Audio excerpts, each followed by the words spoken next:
Hey guys, welcome back to another video. We're just going to be planning the day while I chat. So I wanted to talk about planner page, and it's something I've done recently, and obviously with coming up to the new year I'm also been thinking about what I want to do in terms of 2025 lineup. How many planners is too many planners? I'll always stand on the belief as long as you're using these planners and as long as they're benefiting you, you can never have too many. As long as you're not bankrupting yourself, you do not need to have the best of the best. You do not need to import it from a different country. Do what works for you. So the main planner that I purged was the Hobonichi Weeks, and I think that was such a hard decision to make. It was mainly because I just wasn't enjoying it. I wasn't filling it out. There was sometimes I was going weeks without filling it out, and it was just sad to see. So the main thing I've done is I'm still using it now because I've purchased it. I want to use it. I have, instead of trying to actually use it like a planner, some pages are brain dumps, some pages are just projects I want to work on. Some are just like a little diary, and I use other people's stickers, like stickers that I find inspirational for my own business. And do you know what? I've been really enjoying it, which is a bit sad. However, I've got plenty of grid or dotted notebooks that need to be used. And I'm probably going to do the exact same thing, just use other people's stickers, little bits of brain dumps, just get my thoughts out, get my brain moving, maybe even track what I want to do, anything and everything. Instead of buying another planner, I'd rather use something I already have, and if I've got the money, put that aside to spend on other people's products. I love supporting small businesses, so that's what I'm going to do.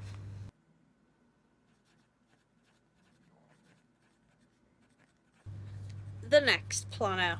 So this was my file of facts. It's the zip one. It is absolutely stunning, and when I say purge, I've more of a, it was going to get purged if I didn't revamp it.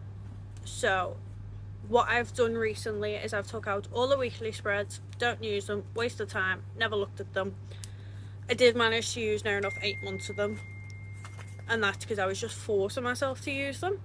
So for the last 2 months of the year, that's it, they're gone. I took them out. I'm going to keep all the future monthly planners in there because it's obviously, I've mentioned it before, it's going to be a 2025, 2026, and I might squeeze in a little bit of 2027. The third planner. I need to suck it up. I don't have a writing planner. Don't have one. Maybe in the future, yes. Right now, not needed. Don't need to do it. Not going to buy one. Nope. Not at all. I think that was one of the hardest decisions that I just had to shake myself over. I loved the idea of one. I loved the concept of one. It is not practical, not functional, and it's just a waste of money and my time. I think it has been one of the hardest ones that I've had to purge. I think it's because it's something I want so much. And this is not necessarily the planner aspect. I think it's because I want to be so dedicated to my writing that I require a planner. But I've not worked out the being dedicated part yet. And as I've said, it's got to be functional, it's got to be motivating, and the planner wasn't doing it. So instead of filling out a planner for something that I'm struggling with, I'm going to actually focus on the thing that I'm struggling with. So it is currently the 1st of November, and if you're not from any sort of writing communities, it's something called NaNoWriMo, where you write a book in a month. That's not what I'm doing, but I'm going to use this time of the year to motivate myself to write my book. Well, I'm going to be a little bit more realistic. I can't see myself writing a book in a month purely because of how busy I am. So instead, my goal for the month is to write every single day and just get back into the feel of things. And if it's that important to me, I need to be putting the time towards it. So we're going to do lots of writing, move around my schedule, see what I can come up with, and another reason to prep ahead.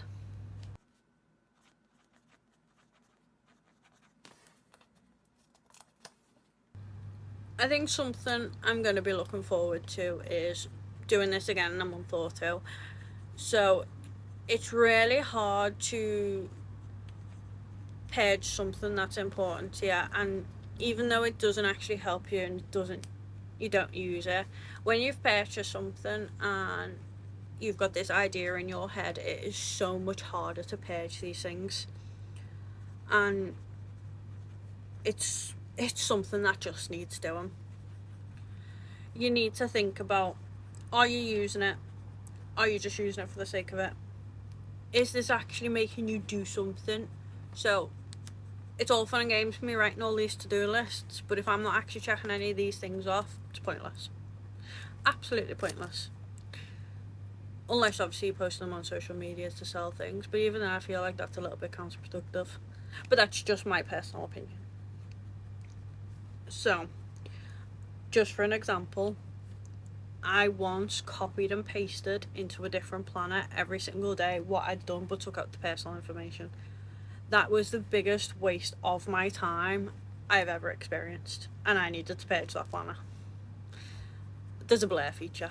You can find one somewhere that you can just blur the important details.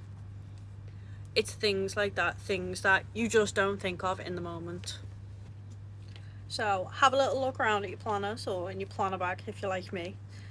And I'm not gonna lie, since I've done this planner purge, which has been an ongoing process, it's quite hard to do it all at once, I have seemed to have accumulated 2 more planners.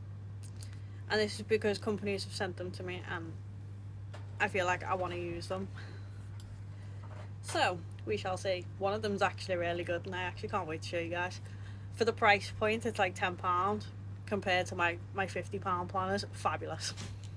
I think another thing to think of is, as well, there's nothing wrong with wanting to try a few different planners. I get it. Personally, we're on the same level. Think about maybe downsizing them so they're not as big. So you can use 2 different planners because you need the space. Think of things like that, because that's what I've done for next year.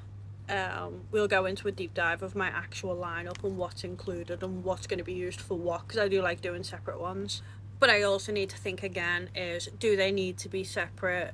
Am I just complicating things for myself further? So we will be continuing this purge, and I think I will be doing a little bit of a final cut down just before the new year and figure it all out. But obviously by then a few planners will have actually gone. I've got a few date frees that I want to try, but I'm not committing to anything. But I just want you to think about your planner and your actual needs. Are you getting use out of them? Are they important to you? Do you need them? Let me know in the comments. Right, go on. I think that's enough waffling for me. See you in the next one. Bye.